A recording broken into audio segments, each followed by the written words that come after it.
তো গাইজ এখন আমরা দেখব সেটসের কিছু মেথড সম্পর্কে।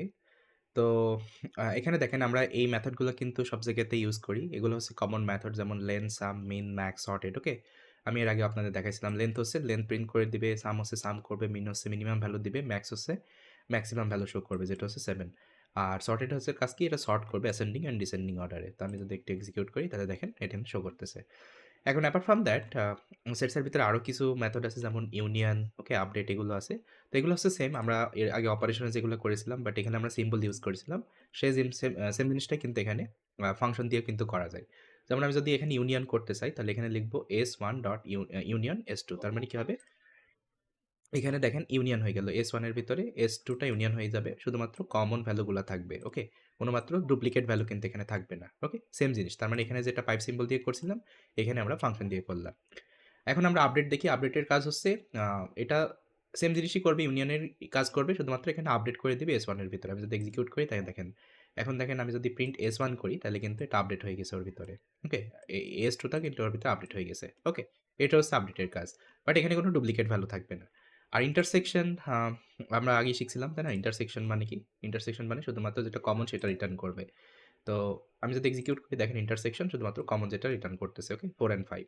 আরেকটা আছে intersection update. Intersection update same জিনিস করে, শুধুমাত্র এখানে S1 ভেরিয়েবলের ভিতরে যে রেজাল্ট আমরা পাবো সেটাকে আপডেট করে দেবে। দেখেন আমি যদি এক্সিকিউট করি, এখন দেখেন আমি যদি S ওয়ার্ড মিট করি শুধুমাত্র 4 অ্যান্ড 5 এখানে আপডেট হয়ে গেছে। আগের কিন্তু S1 যেটা ছিল সেটা কিন্তু নাই। ওকে? ইন্টারসেকশন সেম জিনিস করে, সরি, ইন্টারসেকশন আপডেট সেম জিনিসটাই করে, শুধুমাত্র এটা আপডেট করে দেয় ওই রেজাল্টটা এই ভেরিয়েবলের ভিতরে। এবং S2 যদি প্রিন্ট করি, S2 দেখেন আগের অবস্থাতে কিন্তু আছে, কিন্তু S1 কিন্তু আগের অবস্থাতে আর নাই। ওকে?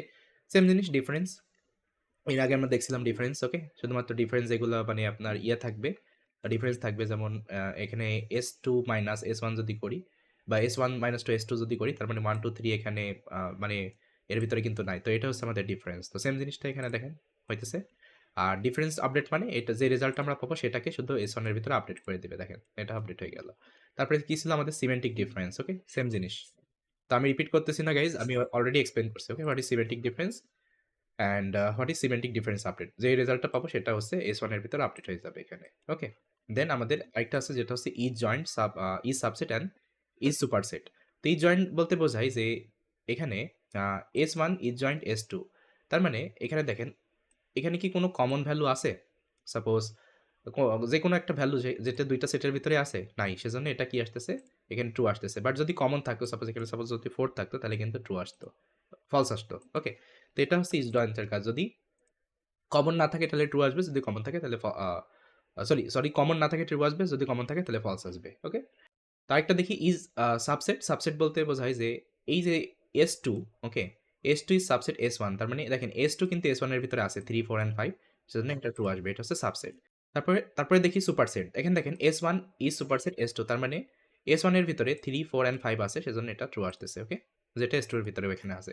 আরেকটা হচ্ছে কপি। তার মানে আপনি কোন একটা সেটসকে কপি করে আরেকটা ভেরিয়েবল স্টোর করলে আপনি কপি করতে পারেন। ওকে? তো এটা হচ্ছে কপির কাজ। তো এই মোটামুটি আমাদের সেটসের method. Okay, I hope you clear. Now in the next video, we'll try to understand what is a frozen set inside Python.